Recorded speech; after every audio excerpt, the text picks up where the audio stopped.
দখলদার ইসরায়েলি বাহিনী এবং ফিলিস্তিন পুরোদমে যুদ্ধ চলছে। জানিয়ে দেব হাতে থাকা সর্বশেষ আপডেট আন্তর্জাতিক সংবাদ। প্রথমেই সংবাদ শিরোনাম। প্রথমেই জানিয়ে দেব ইসরায়েলি সেনাঘাঁটিতে হিজবুল্লাহর রকেট হামলা।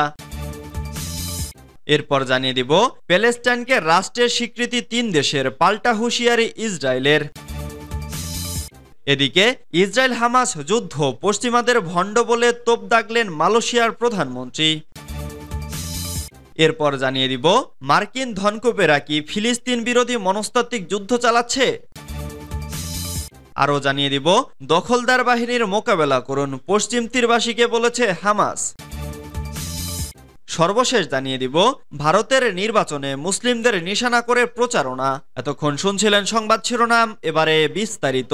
তবে অনুরোধ থাকবে ভিডিওটিতে একটি লাইক করবেন এবং কমেন্ট করে জানিয়ে দিবেন ফিলিস্তিন এবং ইসরায়েল যুদ্ধ নিয়ে আপনার মূল্যবান মন্তব্য। ইসরায়েলি সেনাঘাঁটিতে হিজবুল্লাহর রকেট হামলা। লেবাননের সশস্ত্র সংগঠন হিজবুল্লাহ জানিয়েছে তারা ইসরায়েলের একটি বিমান ঘাঁটিতে রকেট হামলা চালিয়েছে। ইরান সমর্থিত সংগঠন হিজবুল্লাহ আজ জানিয়েছে তারা পূর্ব লেবাননে ইসরায়েলের ভয়াবহ হামলার প্রতিক্রিয়ায় এই হামলা চালিয়েছে। গত 7 অক্টোবর গাজায় হামাসের বিরুদ্ধে ইসরায়েলের সর্বাত্মক হামলা শুরুর পর ফিলিস্তিনি সংগঠনটির অন্যতম মিত্র হিজবুল্লাহ প্রায় প্রতিদিনই ইসরায়েলি সেনাবাহিনীর সঙ্গে সংঘাতে জড়িয়েছে। তবে এসব হামলা মূলত সীমান্ত এলাকায় সীমাবদ্ধ থেকেছে। হিজবুল্লাহ জানিয়েছে তারা মেরন বিমান নিয়ন্ত্রণ ঘাঁটি ধ্বংস করার জন্য রকেট হামলা চালিয়েছে।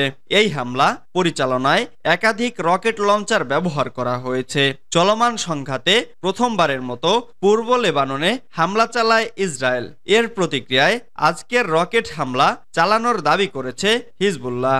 ইসরায়েল লেবাননের বালবেক শহরে হামলা চালালে হিজবুল্লাহর 2 যোদ্ধা নিহত হন। ইসরায়েলি সেনাবাহিনী বলেছে তারা হিজবুল্লাহর আকাশ হামলা প্রতিরক্ষা ব্যবস্থা ধ্বংস করতে এই উদ্যোগ নিয়েছে। এর আগে হিজবুল্লাহ ইসরায়েলের একটি ড্রোন ভূপাতিত করেছিল। ইতোমধ্যে গতকাল সোমবার হিজবুল্লাহ ইসরায়েল অধিকৃত গোলান মালভূমিতে অবস্থিত একটি সেনাঘাঁটিতে 60টি রকেট দিয়ে হামলা চালিয়েছে। অক্টোবরের পর থেকে লেবানন ইসরায়েল সীমান্তে সংঘাতে লেবাননের 284 জন মানুষ নিহত হয়েছেন। তাদের বেশিরভাগই হিজবুল্লাহর যোদ্ধারা হলেও অন্তত 44 জন বেসামরিক মানুষও নিহত হয়েছেন। ইসরায়েলি সেনাবাহিনী জানিয়েছে হিজবুল্লাহর হামলায় ইসরায়েলে 10 সেনা ও 6 বেসামরিক ব্যক্তি নিহত হয়েছে। প্যালেস্টাইনকে রাষ্ট্রের স্বীকৃতি 3 দেশের, পাল্টা হুঁশিয়ারি ইসরায়েলের। আয়ারল্যান্ড, নরওয়ে এবং স্পেন জানিয়েছে আগামী 28 মে থেকে প্যালেস্টাইন তাদের কাছে স্বাধীন পৃথক রাষ্ট্র। নয় করে 1 বছর হতে চলেছে ইসরায়েল বনাম হামাস যুদ্ধ। গোড়ার দিকে বিশ্বের তাবড় দেশের সমর্থন পেলেও যত দিন যাচ্ছে ইসরায়েল ততই সমালোচনার মুখে পড়ছে।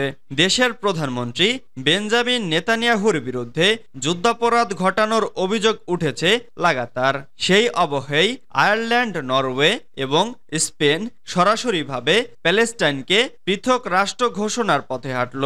আয়ারল্যান্ড, নরওয়ে এবং স্পেন জানিয়েছে আগামী 28 মে থেকে প্যালেস্টাইন তাদের কাছে স্বাধীন পৃথক রাষ্ট্র। ইসরায়েলের বিরোধিতা করতে বা হামাসের প্রতি সহানুভূতি দেখাতে নয়, বরং বিশ্ব শান্তি অর্জনের লক্ষ্যেই তারা এই সিদ্ধান্তে উপনীত হয়েছে বলে জানানো হয়েছে। কিন্তু তাদের এই ঘোষণায় ইতিমধ্যেই তীব্র প্রতিক্রিয়া জানিয়েছে ইসরায়েল। ইসরায়েল হামাস যুদ্ধ, পশ্চিমাদের ভণ্ড বলে তোপ দাগলেন মালয়েশিয়ার প্রধানমন্ত্রী। ইসরায়েলে অস্ত্র সরবরাহ বন্ধে মার্কিন যুক্তরাষ্ট্রের প্রতি আহ্বান জানালেন মালয়েশিয়ার প্রধানমন্ত্রী আনোয়ার ইব্রাহিম। পাশাপাশি ফিলিস্তিনের নৃশংসতা বন্ধে ভেটো ক্ষমতার প্রয়োগের জন্য যুক্তরাষ্ট্রকে আহ্বান জানিয়েছেন তিনি। আল জাজিরাকে দেওয়া এক সাক্ষাৎকারে মালয়েশিয়ার প্রধানমন্ত্রী বলেন, যুক্তরাষ্ট্রের কূটনৈতিক দক্ষতা, প্রভাব ও প্রতিক্রিয়ার সমন্বয় রয়েছে যা এ ধরনের নৃশংসতা মোকাবেলায় ব্যবহার করা যেতে পারে। লাগাতার ইসরায়েলকে অস্ত্র দিয়ে সহায়তা করা নিয়ে কয়েকটি পশ্চিমা দেশকে ভণ্ড বলেও তোপ দেগেছেন আনোয়ার ইব্রাহিম। তার কথায়, পশ্চিমা কিছু দেশ গণতন্ত্র ও মানবাধিকারের জন্য লড়াই করলেও তারা গাজার জনগণের ওপর বর্বরতা চালিয়ে যেতে দিচ্ছে। আন্তর্জাতিক সম্প্রদায় এটা পরিষ্কার করে দিয়েছে যে যুক্তরাষ্ট্র নৃশংসতা ও যুদ্ধবন্ধে যা করণীয় তা করছে না। গত বছর সান ফ্রান্সিসকোতে এশিয়া প্যাসিফিক ইকোনমি কোঅপারেশনের বৈঠকে তিনি মার্কিন প্রেসিডেন্ট জো বাইডেনকে অবিলম্বে যুদ্ধবিরতির আহ্বান জানিয়ে মালয়েশিয়ার অবস্থান স্পষ্ট করেছিলেন। তবে এ বিষয়ে যুক্তরাষ্ট্র বা জো বাইডেনের পক্ষ থেকে কোনো প্রতিক্রিয়া পাওয়া যায়নি বলেও জানান আনোয়ার। তিনি বলেন, ফিলিস্তিনিদের বিরুদ্ধে ইসরায়েলের নৃশংসতাকেও এক ধরনের দখলদারিত্ব বলা যায়। এটি আসলে একটি ধারাবাহিক দখলদারিত্ব। স্পষ্টতই ইসরায়েল একটি বর্ণবাদী রাষ্ট্র, কারণ আমরা দেখতে পাচ্ছি ইসরায়েল কিভাবে ফিলিস্তিনিদের বিরুদ্ধে আচরণ করে এবং কিভাবে তারা তাদের ভূমি নিয়ন্ত্রণ করে। মার্কিন ধনকুবেরা কি ফিলিস্তিন বিরোধী মনস্তাত্ত্বিক যুদ্ধ চালাচ্ছে? মার্কিন ব্যবসায়ী নেতারা এবং বিলিয়নেরা তথা শত শত কোটি ডলারের মালিকরা গাজায় ইসরায়েলের যুদ্ধ সম্পর্কে জনমতে প্রভাব ফেলতে একটি হোয়াটসঅ্যাপ গ্রুপ চালু করেছেন এবং পুলিশ ব্যবহার করে কলম্বিয়া বিশ্ববিদ্যালয়ে ফিলিস্তিনপন্থী বিক্ষোভ ছত্রভঙ্গ করতে পুলিশ ব্যবহার নিউ ইয়র্কের মেয়রকে আহ্বান জানিয়েছেন। ওয়াশিংটন পোস্টের এক প্রতিবেদনে বলা হয়, মার্কিন ধনকুবেরা গাজার যুদ্ধের কাহিনী বদলে দিতে হোয়াটসঅ্যাপের একটি গ্রুপে যোগ দিয়েছেন। জনমত পরিবর্তনের লক্ষ্য নিয়ে গত 12 অক্টোবরে চালু হওয়া এই গ্রুপের সদস্যদের মধ্যে রয়েছে স্টারবাকের প্রধান নির্বাহী কর্মকর্তা হোভার্ড শুলস, ডেল কোম্পানির প্রতিষ্ঠাতা মাইকেল ডেল এবং ডোনাল্ড ট্রাম্পের জামাতার ভাই জোশুয়া কুশনার। পুলিশ ব্যবহার করে কলম্বিয়া বিশ্ববিদ্যালয়ে ফিলিস্তিনপন্থী বিক্ষোভ ছত্রভঙ্গ করতে নিউ ইয়র্কের মেয়র এরিক অ্যাডামসকে উস্কে দেওয়ার চেষ্টা করেছেন এই গ্রুপের সদস্যরা। এইসব তৎপরতা থেকে বোঝা যায় সংবাদকে বিকৃত বা সেন্সর করা ও বিশ্ববিদ্যালয়ের ছাত্রদের মুক্ত চিন্তা ও প্রতিবাদ দমনের চেষ্টা করা হচ্ছে মার্কিন যুক্তরাষ্ট্রে, যা গণতান্ত্রিক নীতির পরিপন্থী। দখলদার বাহিনীর মোকাবেলা করুন, পশ্চিম তীরবাসীকে বলেছে হামাস।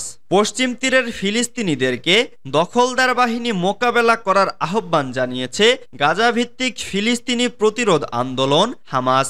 বুধবার 22 মে কাতার ভিত্তিক গণমাধ্যম আল জাজিরার এক প্রতিবেদনে এই তথ্য জানানো হয়েছে। প্রতিবেদনে বলা হয়েছে, হামাসের রাজনৈতিক ব্যুরোর সদস্য হারুন নাসের উদ্দিন বলেন, পশ্চিম তীরে চালানো ইসরায়েলের অপরাধ, বিশেষ করে জেনিন শহর ও শরণার্থী শিবিরে ইসরায়েলি আগ্রাসন কঠোর হস্তে দমন করুন। সেজন্য চলমান ইস্তেফাদাতে যোগদান করুন এবং দখলদার বাহিনীকে প্রতিহত করুন। ভারতের নির্বাচনে মুসলিমদের নিশানা করে প্রচারণা। গত মাসে ভারতের সাধারণ নির্বাচনে ভোট গ্রহণ শুরু হওয়ার পর থেকে প্রধানমন্ত্রী নরেন্দ্র মোদী তার মুসলিম বিরোধী বক্তব্য দিয়ে বিতর্ক সৃষ্টি করছেন। তবে এটা এমন না যে শুধু মোদী মুসলিমদের নিয়ে বিতর্কিত বক্তৃতাবাজি করছেন। তার ভারতীয় জনতা পার্টির টানা তৃতীয়বারের মতো ক্ষমতায় আসার প্রচেষ্টায় দলের শীর্ষ নেতারা একই ধরনের মনোভাবের প্রতিধ্বনি করছেন। হিন্দুত্ভা ওয়াচ নামে যুক্তরাষ্ট্র ভিত্তিক একটি বেসরকারি সংগঠন 19 এপ্রিল ভোট গ্রহণ শুরু হওয়ার পর থেকে শত শত জনসভা নথিভুক্ত করেছে, যেখানে বিজেপির তারকা প্রচার এবং প্রার্থীরা মুসলিমদের নিশানা করে উস্কানিমূলক ভাষণ দিয়েছেন।